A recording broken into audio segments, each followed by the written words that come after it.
Okay.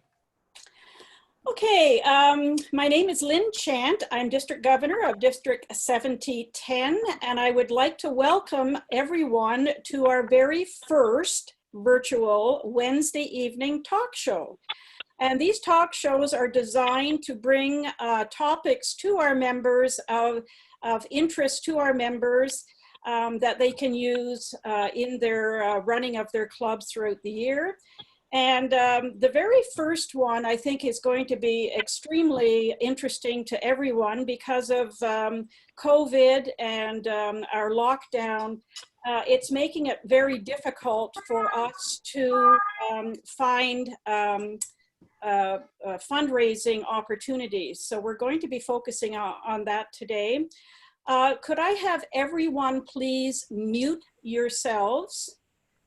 And I'm just going to explain a little bit about how this is going to work before we actually start.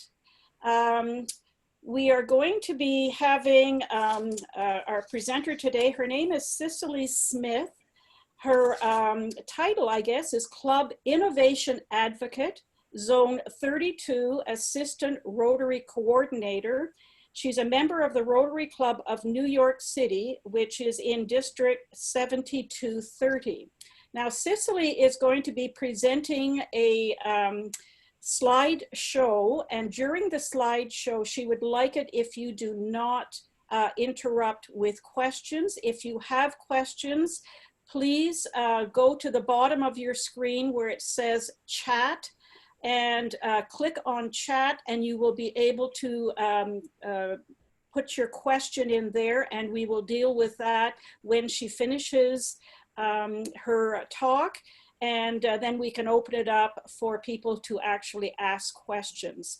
So if there is no other issue or topic that we would like to talk about, I'm going to turn it over to Cicely. And welcome, Cicely, and thank you for coming to our very first Wednesday evening talk show.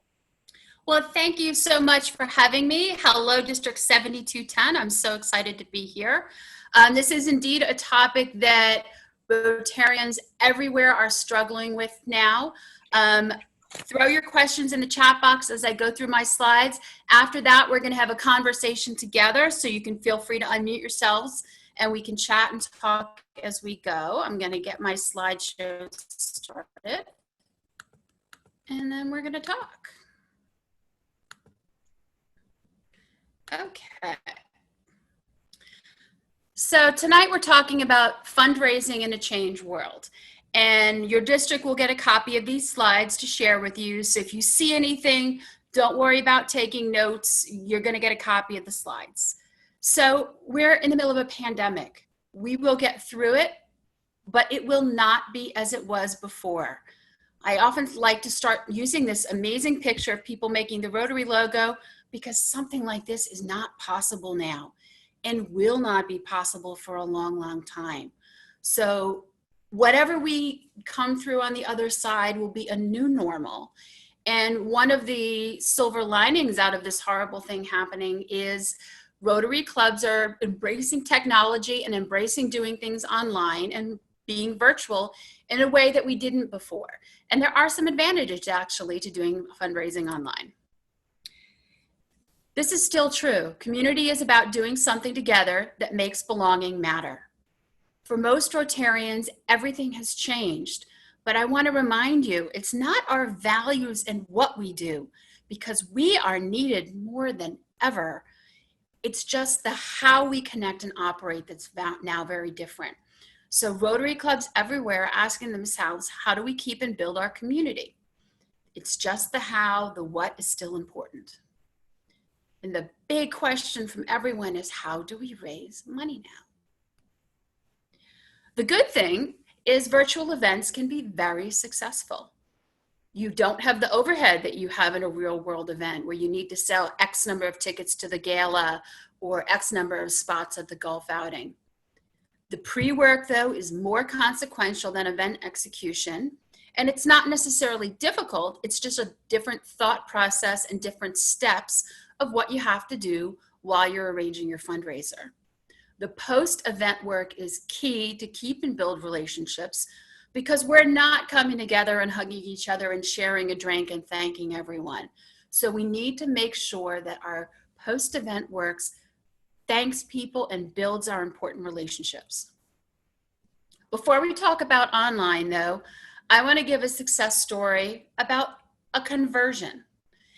If you're a Rotary Club that has an annual event that is known in your community and is super successful, is there a way that you could convert it this year and have a modified version? You can't meet safely in person, but what can you do online? Rotary Club of Whitby Sunrise normally has an annual Rib Fest that raises 125,000 people over 3 days, has about 50,000 people. They couldn't do that this year, obviously. But what they did do is partner with a barbecue restaurant and brewery to have 1,100 online dinners ordered through the Rotary Club website that were either picked up or delivered to the customer's home by the Rotary team of volunteers. And they also had a live concert on a specific night. They had an art show on their website. They had a fun paint night for kids. So they drove all of this through their own club's website, driving traffic to their club's website in Rotary. So their 2-day event raised $20,000 and a favorite community event continued this year. People in your community get that you can't do what you normally do. So if your favored, really successful event can stay in the community's eye, it's something to think about to see if there's a way you can convert. But I do want to tell you, virtual events are accessible to a wide audience. Your market isn't now just the people in your town or the next town over. The market is the world. You can invite friends and family from all over. You can invite your Rotary connections from around the world, your past global scholars, all of these connections. And they're also accessible in a way because you don't have the sticker price. The people who couldn't afford the ticket to a gala or couldn't take a day off of work for the golf outing or pay the ticket price. Everybody gets to be invited to a virtual event. It's also a lot less intimidating to go to a virtual event. If you're trying to make your club more diverse and more inclusive and reflective of your community, it is a lot less threatening for someone to click a button and join a Rotary online fundraiser than it is to buy a ticket, go somewhere, and show up where they might not know people, not sure if they're going to be welcome. So you have the opportunity to bring all sorts of people in. And this is the reason why, for the most part, you don't want to charge a ticket price for an online fundraiser. You want people to be able to pay what they can, and it can still be hugely successful.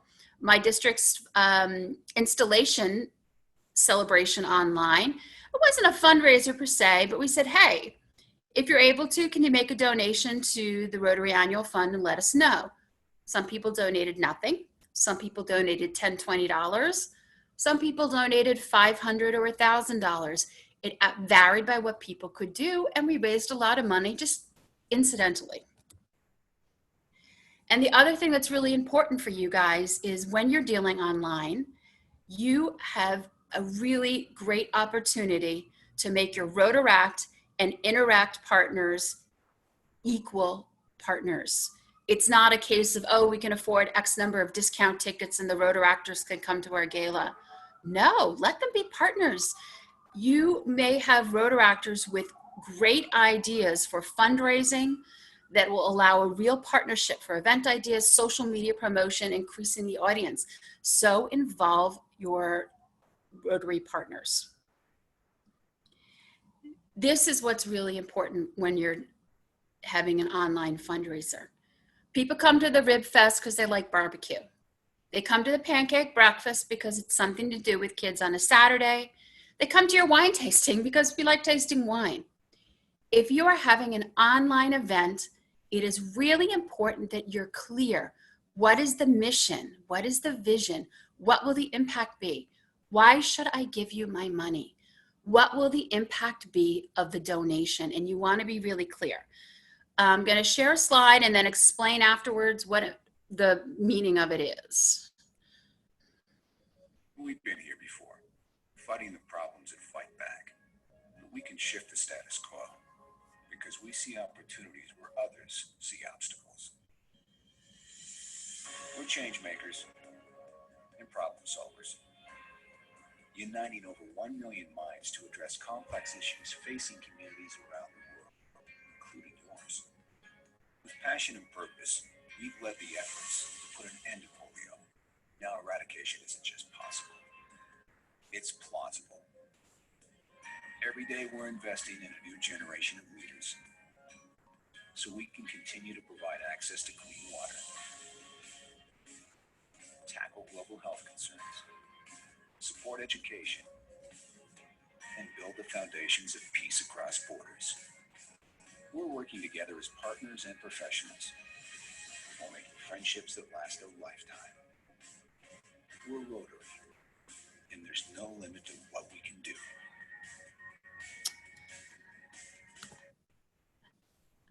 We shared this for two reasons. One, it's really important for your events that your branding is accurate. You want to be accurately and effectively showing the Rotary brand. Font style, font color. Looking at the message on the left, that's the old logo. That's not the right font. And there's not also a connection. What did you feel more of a connection for, especially if you don't know about Rotary? When you're writing your messages online and making a pitch to people, it's to you. It's a direct connection. Can you watch this with me? Would you like to help? Here is a connection that people can feel. And it could be a professional Rotary video like this that you'll get a link to, or it could be something as simple as a phone video. Someone records 30 seconds on, this is why I donate. This is why I volunteer. Whatever the impact is, it's really easy to make that emotional connection, and you want that shared to your audience for your event and your campaign before that. Again, your event message needs to be short, simple, relevant, and centered on the mission. Why should I donate to you? What will the impact be of the money I give? Now we're going to talk about the different ways we raise money virtually and some success stories for these ideas. A virtual fundraiser is a campaign or event that takes place entirely online and allows supporters to engage with your cause from anywhere. Online auctions, galas, and appeals, a peer-to-peer event, a virtual challenge or do-it-yourself campaign, or just an online donation pitch. A silent auction, you're listing out descriptions, showcasing item photos, enabling remote bidding, etc. And in the midst of this, you're also talking about the mission and why it's important. And you're bidding on items so we can build this school, stock this food pantry, whatever the cause is. Now, this is interesting. It's a little counterintuitive, but if you're a low-tech Rotary Club, but you have connections that will donate some great items for an auction, and you know you've got the market for people who can bid well, doing an online auction where you're using an auction website that you will pay a fee to, but that gives you the infrastructure on how to do all of this that a club that doesn't get a lot of technology expertise might not know on their own. So that is something to think about with a live auction. And a success story is a Philadelphia-based nonprofit that was supposed to have a March fundraiser, and then COVID happened. Their big annual gala event and auction. They pivoted to online. Laser focus on major donors, a lot of communication to be noisy, getting ambassadors and influencers on Facebook and having a strategy to really get the word out.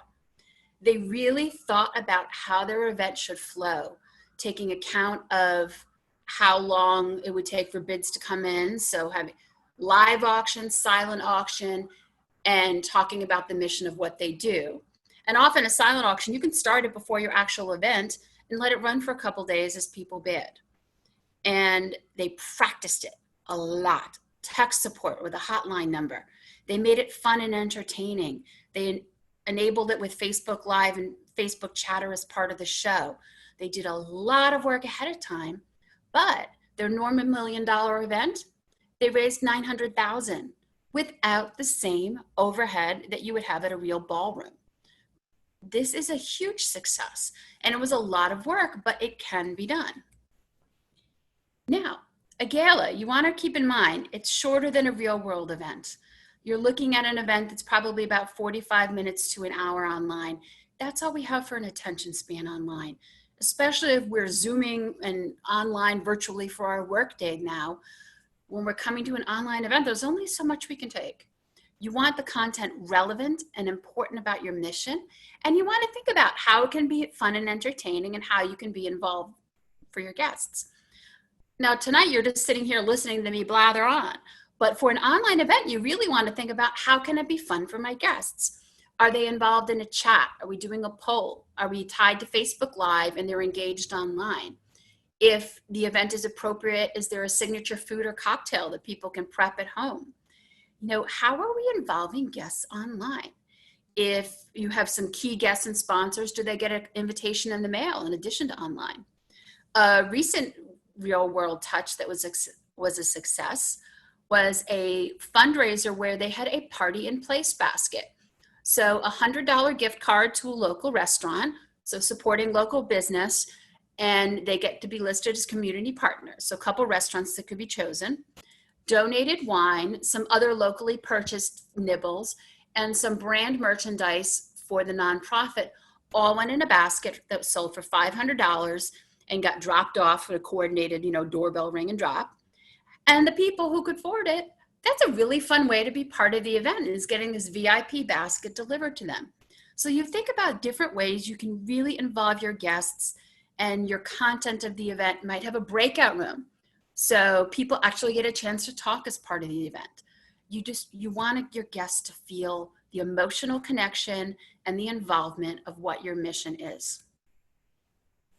Peer-to-peer fundraising uses individual participants and sometimes team competition to raise money via social networks. You're pledging to walk, run, dance. You're having a cake competition online or a cooking competition where there's demos and finished products and you're raising money along the way. So the team all shares the mission and fundraise individually within their networks. This also allows you to fundraise in a much wider circle because everyone has their own network of friends and colleagues and family. A recent success story of this is Rotary District 7070 turned their annual AIDS walk into a self-walk online event, raising money for AIDS and community health. And different teams could pick a local organization for community health or AIDS that they were raising money for. They had walks that were historic or scenic or dressed in a funny costume. And the end day of it was almost like a telethon, the YouTube walk party on July 29th. They had awards for the best videos and of the walk and different prizes for that. And it built excitement, this campaign along the way that led up to July 29th. And the other thing that's really important is this part of their website. I'm not a Rotarian, can I help? Events like this, you can get people who are not in Rotary, but who care about the cause to be a part of it. I want to walk. I want to start a team. I think that's fun. Let me walk with my friends and raise money. So you want to think about how you can bring in outside people to help. And that also brings more people into that Rotary audience. A virtual DIY challenge, same thing. You're campaigning for fundraising goals. You might have prizes for top fundraisers or donating a special day for fundraising. And you're inviting friends to a challenge. Think about the ALS Ice Bucket Challenge about 5 years ago. People dumped a bucket of ice water on their head and said, I donated $200 to ALS, and now I nominate Bill and Lynn to do the same. And then they would do it. It went viral. They raised millions and millions of dollars.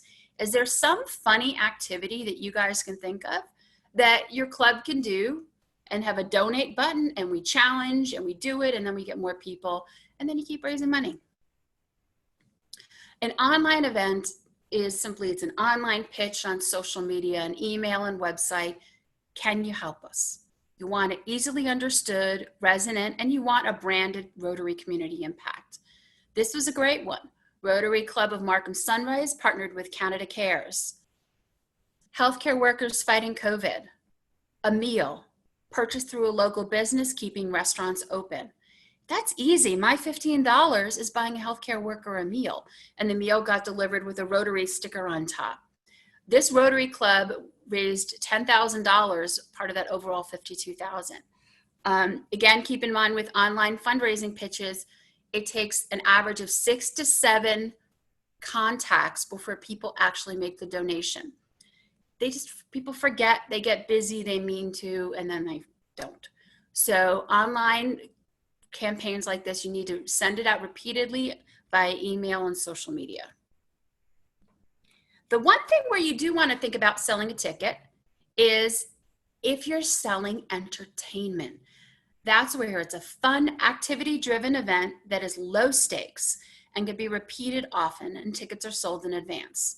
Think you're charging between $10 and $25 for an event, but it's something you can recreate. Rotary Club of North Shore has bingo night every week, and it only costs $10. So they're not making big bucks every week, but they do this every week. E-Club Hawaii has a drag queen bingo night that I went to once, and it was a lot of fun. Rotaract Manhattan had a wine and paint night. Same idea. Small amount of money for a fun, entertaining night. Pub trivia nights can convert online. Another thing to think about, normally we never would charge for a normal Rotary meeting without a meal, but if you have an A-list speaker, you can actually charge a ticket price. A Rotary Club in Australia had actor Sam Neill from Jurassic Park and other places come and speak at their Rotary Club meeting and took questions from everybody. They charged $25 a ticket to come hear him, and in a very small, small-ish audience, have a chance to speak to a famous actor. If you know people if you know someone famous who you can charge a ticket price, bring them in for a Q&A interview night, and you raise money. They raised at this one meeting $4,000 for an Australian Actors Equity Fund. So now what do? Now you talk to your club members, not just the board, everybody, opinions, ideas. There's no idea too silly. Talk it over with everybody. Advice, feedback, all of it. Who's good at graphics or wants to learn? Or try Canva? Who knows how to run Zoom or other similar tech? Who knows connection? Who knows a musician? Who knows people who can donate things? Let everybody talk together so you get a good handle on what your strengths are and what your ideas may be. And now you do your research. What videos can you share? OneCause.com is a company you can hire to help run the software infrastructure. But even more so, they've got great learning resources. Go to their resources tab. You will learn so much about how to do all kinds of online fundraising events with success stories and webinars. And it's a great one-stop shop to learn a lot more about a kind of thing. Peer-to-peer fundraising platforms, auction platforms. I will send you guys a spreadsheet done by a club in our district where it evaluated all sorts of auction fundraising platforms. I can't say you can use them all in Canada, I'm not sure, but it's something worth considering to take a look at to see how it's done. And you can learn. Zoom, Facebook Live, Crowdcast, all of these websites have tutorials and YouTube videos. So get a few people in your club who are willing to learn the tech behind running an online event. This is the fine print for New York State, but the basic idea is, yes, of course we can raise money online. Of course it's legal, but you just want to make sure that what you're thinking of definitely will work. Different states vary with raffles and online events like that, bingo, casino games. Those rules vary from state to state. So just check the fine print, or in what the US is the Attorney General's office. If you have a concern, just check your online government sources just to make sure you're okay. You should all be fine, but it's worth that fine print check. Plan your events. Your key message is repeated throughout the program. We're sharing your impact, the dollars that are raised throughout the event, and it's a mix of live auction, pre-recorded, breakout rooms so people can talk and they feel involved. You're creating a feeling of being together. You're creating an emotion. You're creating a reason why we want to give and support your mission. And you're planning it out. A run of show means to the minute you are writing down what happens during your event. Who's speaking? How many minutes? So you're saying, DG Lynn, can you come? You have 2 minutes for your speech. You plan all of that out to the detail. The nature of technology is it will run a few minutes longer than you're planning. So think about that accordingly. And the nature of technology is there may be a glitch. So you're going to plan that out too. What do we do if the video doesn't play? You work backups. You have more than one host for the event. It's staffed. If you have something you're concerned about technology and people understanding, you explain beforehand in an email. Let the people know what's going to happen and know how to process it all, and you're checking your tech and making sure it's all working. And your campaign is not just a one-day event. It's a social media and email plan. That means you're writing down on a list all the kinds of posts you can make, videos, a phone video, impact statements. You're writing usually your message to you. Did you know this? Did you know that Shelterbox does this? That kind of thing. You make this list of what your posts could be, and then you match it to a calendar and you plan out your posts, all of which have a hashtag or two that relate to your event and have a link that people can donate along the way. You're fundraising along the way. People might not want to come to your fundraising event, but go, oh, here's 20 bucks, here's 50 bucks, and support you anyway. When you're activating your advocates, that means that you're building your audience online. You're getting people who have a good Facebook, Instagram, Twitter following to share it. You're getting your members to share it on their personal pages. You're posting beyond just your club's Facebook page. You're getting the word out. You're asking people with a big following, your friend, say, hey, can you do me a favor and retweet this? Get your advocates to spread the word. All of this builds momentum up to your event day. And a success story campaign like this, Twin Bridges Rotary had a Gift of Life campaign for a month leading up to Giving Tuesday in early May. Videos along the way, scheduled posts leading up to a telethon like a Facebook Live event on Giving Tuesday. Excuse me. Their goal was $2,500. They raised $27,000. So a month-long campaign was hugely successful. One thing I would say to think about is if you are raising money for a popular Rotary cause like Gift of Life, Shelterbox, or World Polio Day, think about making it a district event. So rather than competing against each other, what if your district did something for World Polio Day? I'm working with my own district to have a World Polio Day walkathon. So it's that peer-to-peer fundraiser that people can walk safely, distance on their own. They can dress up in costumes since it's near Halloween. There are going to be a lot of fun different ways to video it, along with promotional messages about what polio is along the way and what we do, leading up to that telethon-like World Polio Day event with interesting speakers, etc., and awards for the videos. That's the kind of thing your district can all come together and work for. So we talked about social media. How do you connect? You want to post in a lot of different places. You want to activate your Rotaractors and Interactors. You want to have your members share it. You want to think about doing a Facebook ad buy, which is not a lot of money, usually like $20, $30, to target audiences to make sure they get the word out. You can also look at connecting on real world media with public service announcements, getting a spot in a local newspaper or local TV station. That idea is you're making a connection to get the word out and build momentum. And you're building an audience. You're building your Rotary audience for your club and your district, because people might get interested in Rotary and the event and they join it and they hear about it and it sounds cool. And what's Rotary? And maybe this audience you're building online becomes members of your club or a different club, or your district starts a new innovative club to capture this new Rotary audience. So you want to keep in touch with these people that you're meeting online. And that's the thing. After your event, you say thank you multiple times. You report on event results. You share how the dollars will be used because of you We have 10 shelter boxes. Because of you, this school will be built. You're being upbeat and grateful, and you're building a sense of community. And if you have had sponsors in the past, ask them now, can they still help? Can their sponsor dollars be done as donations? Would they like to record a video? Just a short phone video. Why do they donate? Why do they like to be involved? You can still bring them in. And your big ticket sponsors and donors, those are the ones who get that thank you card that's written and sent in the mail.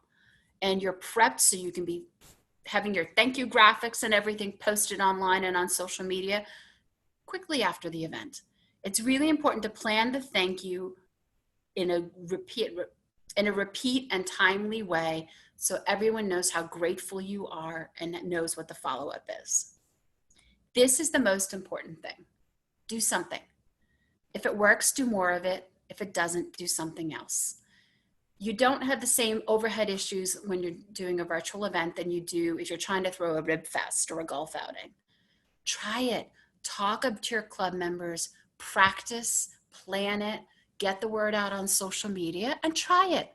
Even if you don't make a fundraising goal, you still have raised money and you've learned something, and you've learned what you might do the next time. So thank you. Again, I'm one of the club innovation advocates, 4 of them in zones 28 and 32. So when you have an innovative club you're looking to start in your district, you're going to speak to one of us. In Canada, it's mainly Tracy Vavrick and Reed William Eyre. And I'm also one of the membership coordinators for Zone 32. So I'm going to stop sharing. And then let's talk a little bit. So thank you very much. That was a fabulous presentation, Cicely. Really a lot of information. I'm hoping everybody has learned a lot from you tonight. If you're wanting to ask Cicely questions, you need to unmute yourself now and start to ask your questions. So anyone? Remember to unmute yourself. Robert has a question. Yeah, this is for Canadians only, I guess, Cicely, but I'm wondering if many of the Rotary clubs use Canada Helps. Our club isn't big enough to provide charitable tax receipts through Revenue Canada. And I'm not sure how that works in terms of this Canada Helps group. I'm curious about if any other folks here tonight have experience with Canada Helps as a source of where people donating Rotary can send their money to. Yeah, to use Canada Helps, you have to have a charitable tax foundation. Okay. One thing I can yes, say. Oh, I'm sorry. Whoever's answering, go ahead. Please. No, it's Pat Bongers from the Rotary Club of Gravenhurst, and we use Canada Helps. We have a charitable trust that we set up in 1982, and Canada Helps is great because they do the receipting for you, and they do take a very small percentage, but it's less than PayPal, and it seems to work well for us. We use it mostly for our Cambodia Rotary Wheels for Learning bike program in Cambodia, but it really can be used for any donation. But yes, you do have to set up a charitable trust, which is obviously a different kind of organization than just a not-for-profit. Right. Thank you. I will say there are, if you're fundraising for a specific cause, not just for your general club funds, there are often ways that a nonprofit can get you sort of that sub-fundraising link. So it's still a charitable donation. One example, Nomi Network does anti-trafficking in Cambodia and India. You can dedicate your birthday or some other special event to Nomi. I can't speak definitively for Canada, but quite often peer-to-peer fundraising software, if you are raising money for the designated 501c3, that's a charity in the United States. So whatever the Canadian version of a nonprofit, the peer-to-peer fundraising software kind of links directly to that nonprofit while still tracking it for you. So it helps provide that tax receipt as part of that donation. Again, that's part of the fine print for Canada. I don't want to answer incorrectly. and give you, I am not an accountant or a lawyer or Canadian. So take everything I tell you about that with a grain of salt. But that concept of there are a lot of peer-to-peer fundraising software that will let you. And you might also reach out to District 7070, who just did the peer-to-peer event in July for community health clinics, and just see how their peer-to-peer software, what they used and how that helped with the tax receipt. One thing that's just I've become aware of is the Toronto Dominion Bank has a service for if you're a nonprofit and like a Rotary Club and you're a customer of theirs, they now have a facility, charitable organization, totally in conjunction with CRA, takes you out of the whole trouble of getting it set up, the annual reporting, et cetera. It's sort of a small business for nonprofit service that the TD Bank has available in Canada.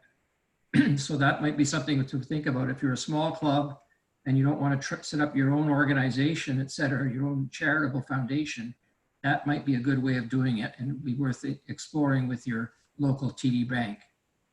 Thank you for the tip. That's interesting. That could be really helpful. And that's also the advantage if you're raising money for a common cause like polio or gift of life or something like that. I would think pretty much every Rotary district has a district foundation. That also helps allow that question of tax deduction, overall raising money for a cause. We all, it's all winding up with the district foundation for tax purposes, even if it's, winding up being given to polio or gift of life or something. Hi there. Could I ask a question? Sure. Hi, I'm Sharon from Minden Rotary. Just something that I've discovered, and hello to Gravenhurst, you're my neighbor. I've been trying to do some fundraising or look into fundraising online. I noticed through Facebook that they use now PayPal, and you can set up a PayPal charitable account, which does not cost us any fees. I'm looking into that right now. We also use Canada Helps, and the information that you gave us there was very useful. So thank you for that too. Oh, that's interesting. I don't think we've got a possibility of PayPal charitable accounts in the US, but if you can do that in Canada, that is fantastic because PayPal is such an easy way for people to donate money. Especially online, I find, because that can be quite a challenge for some of our smaller clubs. We have a lot of small clubs here. Right. You want the goal to be click and donate, click, enter your credit card info and donate, or click link to your PayPal account. You want to find an easy way that people can collect money. So when you're, linking it throughout your campaign and you're doing, if you don't know what a link is, you're not posting this long, 100-character link to a PayPal account. You're giving it an alias, like a tiny url.com, Rotary, whatever. So it's something that it's shorter and people will understand. Cecily, has your experience been that people who donate or who want to participate will do so only if they get a tax receipt? And the reason why I ask is that, truth be known, if you're making a purchase of $25, if you're in Canada, the actual benefit that you'll get from that as a charitable donation is minimal. If you're donating a huge amount, of course, it will make a difference. But in your experience, do you feel that's a factor in whether or not people will actually donate or participate? In my personal opinion, I don't think it really matters that much. Like I know when I give money, I'm giving money to a cause, and it's usually in $10 and $20 increments. And a lot of it's even direct action, things that I'm seeing through Twitter. And I don't need a tax receipt. And I think a lot of people, if you're donating $25, $50, that tax receipt, I know I would lose mine probably before tax time. So a lot of people may not care, but yes, if you're donating, we had a fundraiser last summer, not this summer, but the year before, back before there was a pandemic, we had a Bollywood garden party that we do a big grant every 2 years. Someone donated $20,000. So yes, we had to make sure that they're getting a tax receipt for their $20,000 donation. So if you're having a smaller event, if you're having your bingo night, no, you're coming to enjoy bingo. You know, and I don't think there's anything wrong with saying, nope, sorry, it's not a tax deductible donation. You know, it's bingo. If it's a larger event or you're trying to solicit more funds, then you might figure out, you know, how to make it tax deductible. But I think a lot of people, they have a desire to do good. And if I give you $20 and I understand the impact, I don't care if I get a tax deduction. I wanted to ask, just so it's not discouraging to some of the clubs who may not have a charitable status, that in the end, it may not be the factor that will determine the success of the event. It absolutely isn't. And then the other thing you can think about is clubs can do events together. You know, in the real world, we do events together, at least in my district. I live in Manhattan. So the area clubs in Manhattan come together for an annual barbecue and an annual holiday toy drive. And we get more people and we're more successful together than we are alone. You could do the same thing with a virtual online thing. If you have in your area all your clubs, and this can also help a small club that might be technologically challenged, or, you know, a large club that's technologically challenged. Have a few clubs that work together and then figure out, hey, well, Club X has someone who is awesome at Zoom because they do it for work. And Club Y knows people who can donate some goods to offer off. And Club Z has people who have a huge online following. You pull together these talents and hopefully one of these clubs will have a foundation. So that would allow that, I forget what's not Canada Cares, but the other, someone mentioned, you know, get a couple clubs working together. If one of them has a foundation, that allows you to use that Canadian group, you know, to give you that tax deduction. Cecily, there's been a couple points that's resonated with me in your talk to us tonight. One was that you can draw a wider audience into your fundraising. And two, the other one I kind of clicked onto was the fact that, you know, you make the donation freestanding. In other words, people can donate or they may not want to donate. And I'm thinking, Bill, about our clubs, the North Bay clubs, Dine with the Author. So you do the author on Zoom, and you make it wide open for anybody to join. And if they feel like making a donation to the Dine with the Author cause, which is associated with the Guatemala Literacy Project, then you might be really kind of successful in that. So people can donate $5, $10, $20, as you mentioned. Can you further comment on that? Yes, and I have an author for you from Guatemala that I'll send you guys the info for.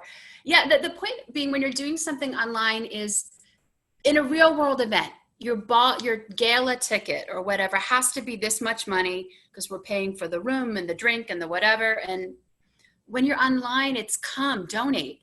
And your dinner for your project, you should encourage everyone to donate what you can. The stats show that people still are making donations during this time. That is still happening. But the reality is many people have different situations in their income right now, being unemployed or work slowdowns and all of that. So when you have these events, you're saying donate what you can. And maybe all I can afford is $10, but here's $10. Or you know what, maybe I've been working throughout this time and here's 100. Or maybe you haven't, you know, here's 1,000. You don't know. And I was really surprised. I said my district installations thing, which wasn't even a fundraiser per se. We had such a spectrum from $10 to $1,000 people giving money to the Rotary Annual Fund. So when you're having your Guatemalan author dinner, donate. You encourage everyone to donate, but they donate what they can. And you're making that connection so the people who are able to donate more want to donate.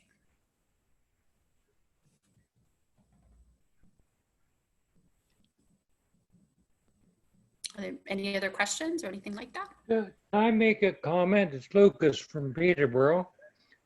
If people seem to imply the donation receipt isn't important. But most people, after they've given away a few $100s, get approximately 40% back from Revenue Canada. Now, that 40% you can further donate. So personally, I think it's well worth. It's essential. Oh, I think it's definitely worth doing if at all possible.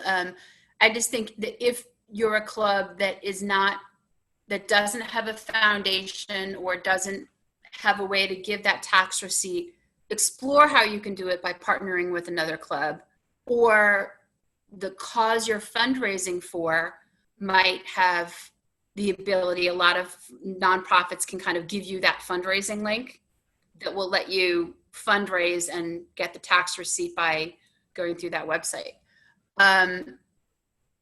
Absolutely want to do it if at all possible, but I also think if you can't, doing something like that $10 bingo night or something small stakes, it's not the end of the world if you have one event that's not tax deductible. Not that again, you're right, you want to try to do it as much as possible to have it appropriately, but if you can't and you have one event that's not, I don't think you're going to have that many people that will refuse to go just because they can't get the receipt. That's great if you only go to one $10 event and make a $10 donation.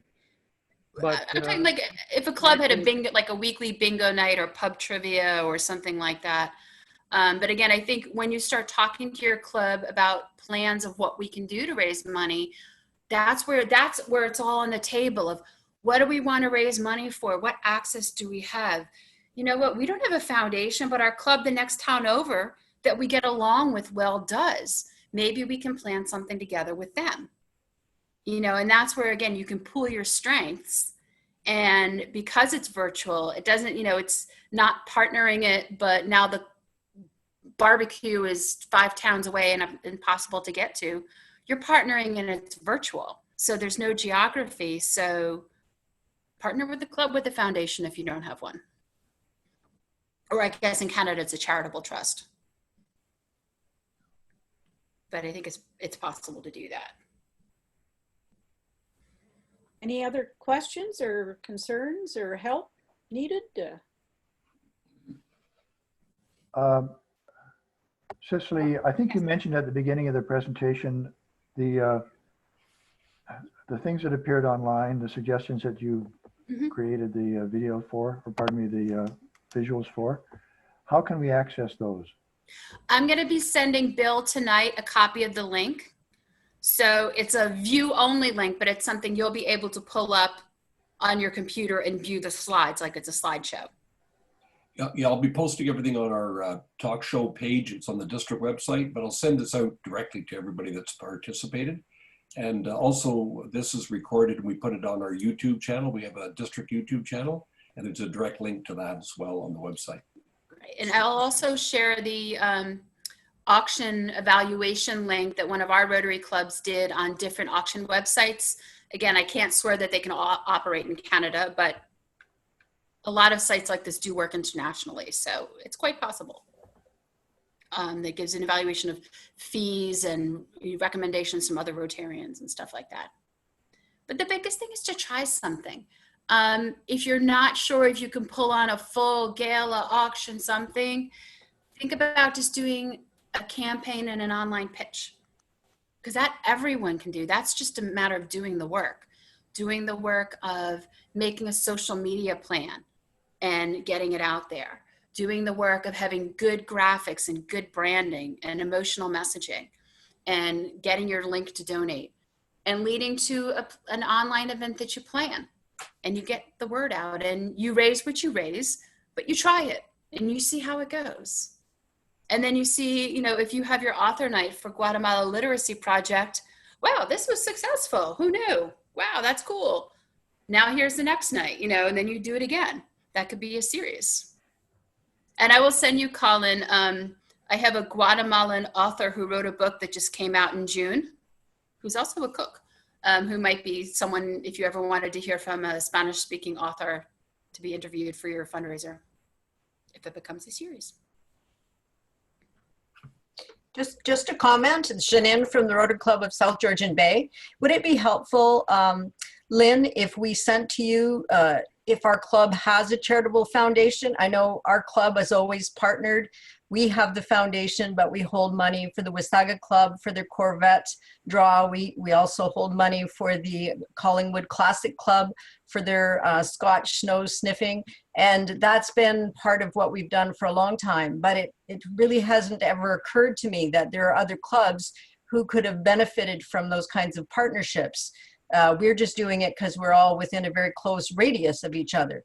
But there might be some clubs who need to know that they can do this. And if we knew which clubs have a charitable foundation, that would allow those clubs to contact us and say, hey, can we partner with you? This is something we need for this particular event. I think it'd be a good That's idea. great. Bill, is That that might, something that we Lynn, can that do? might be something even to add. I'm sorry, I didn't mean to speak over you, but Yep. put the word out to your district. What clubs have a charitable foundation that might be willing to be partners for an online event for an agreed upon cause that, you know, clubs are raising money for together? And it may be Some just clubs may charitable not want to be status. bothered and may resist, but some clubs may go, sure, why not? It could just be charitable status too. For example, like our North Bay Club, we have charitable status. So we actually partner with the Rotary Club and also with the Nipissing Club and their projects to provide that ability for tax receipts. So we don't have an actual foundation, but we have charitable status, so we're able to do that. So that's And something. that's something we can work on, Lynn. Yeah, we could do that. That might even be a simple survey. If you do a Google survey to send out to all your club presidents, who has charitable status, who has a foundation, who is willing to help other Rotary and Rotaract clubs in online fundraising by sharing that access, you know, and see what results you get back. Because this virtual world in which we're living opens up amazing opportunities to do a lot of things like this. So I think that's what we should be looking at going forward, Bill. Exactly. I mean, you've got the opportunity now, if you're doing things like the Guatemala Literacy Project, if there are other clubs that do projects in Guatemala or other clubs that have been involved, wherever they live, plan a fundraiser together. Lynn, I'd like to say that I think this has been a most amazing presentation. Cicely, thank you very much. You're quite Lynn and Bill, I'd very much like to be able to share this presentation with my club presidents in my area. I know it's been recorded. I know you're going to send us the package, the PowerPoint. But Bill, what are the practicalities of me sharing this with my 7 club presidents? Bill, can you answer that? I'm not sure what you're just saying as far as them viewing it, or? The practicalities of having a discussion around this. How do we do that? Do we do another Zoom with my club president? Well, we will be sharing as I say, we'll be downloading this. Everybody in the district will get notification. And we're promoting all these talk shows will be recorded. Presentations will also be added to separate or other documents. So it's going to be there all the time, or anytime that people are, you know, a club says, let's start talking about a fundraising event, they'll have this resource to go and review the information that's been shared tonight. I would say, Peter, are you an AG? Yes. Okay, so I would say send the slides and the video to your clubs that you're responsible for. Say, hey guys, get a few people in your club to watch it. Talk to your club, like each club talk to themselves. If you want to be on the Zoom with them, great. To get some ideas started, and then you could always have an area Q&A if you wanted to follow up, you know, and continue that discussion, because then you can get, I would suggest have the club presidents or a few people in the club do the work first of watching the video and the slides. Let the club talk together. And then you could have a brain pool, like have a brainstorm idea of getting all your area clubs on a Zoom with you, at least a few people from each club, and share what their thoughts are and share who's got ideas and, you know, see what works. This is exactly what I was looking for. Thank you. Yeah. That's brilliant. Thank you. Good idea. And maybe if you also, for AGs, if you guys have strong AGs in your district, and you've got hesitant clubs, of course we do. Who knows? Who I didn't make it. Obviously you've got one strong AG I see right here on the call. Maybe one of the challenges this year in your district is each area have a fundraiser of any kind for any cause. So it's not like you must have a bowling night. It's put out the challenge. All right, every area AG, work with your clubs and have a fundraiser of some kind. And then you'll learn something together and you're pulling your strengths. And I bet every area has a charitable trust or whatever the Canadian version is. Lynn, just for the record, we're doing that already in Go Bay with the 100-mile bike ride. Yes. Yes. And you might have, if you can't do the bike ride this year, could people do We something? are doing it. Oh, you are. We are doing it. The guys are going to ride. Oh, that's great. It's going to happen. So how to get as much money out of that as possible is what I'm looking at. Right. Okay. That's you want to get as many people as possible to ride. And there might also be a subset of, if people are not comfortable riding in a group on an organized race day, perhaps there's a way they can sort of self-report a ride and raise money for it. You know, saying, hey, I'm going to ride 20 kilometers for polio. Who wants to sponsor me? And they raise money and they're riding on their own. So it can be an adjunct self-reported race. You know, if they rode 18 instead of 20 kilometers, whatever. But they're still raising money. You know, and get more people involved. And that leads up to like a race day or race night mini telethon like thing where you're sharing it all together and raising more money for people who can't ride the bike, but still like the cause. Good ideas, Peter. Yeah, thank you. So any other questions now? It's coming up to the hour. Any more questions? And I would love to hear some success stories from your district later this year. And we'd love to, you know, in another couple months when people start doing things, put something in the Zone newsletter or on the Zone website. It's like, here's some good success stories of what people did. Perfect. Perfect. I'm looking forward to a lot of amazing fundraising ideas. So any more questions for Cicely? Well, I want to thank Cicely very, very much for an amazing presentation. I think a lot of people got a lot out of it. Yes, applaud for Cicely. Thank you very much for giving us your time this evening. Thank everyone for coming. I know you got a lot of ideas from this, and now you just have to go home and talk with your club members and put all this information that you got from Cicely today to work. So thank you for coming.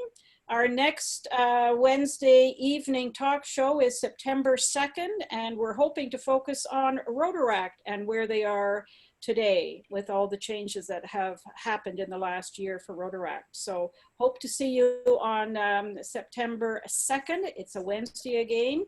So I want to say thank you again to Cicely. Thanks, Bill, again for setting this up, and thanks everyone for coming. And we'll see you the next time. Great. Have a nice Thank evening. you for having me. Bye-bye. Good night. Night. Thank you. Goodbye.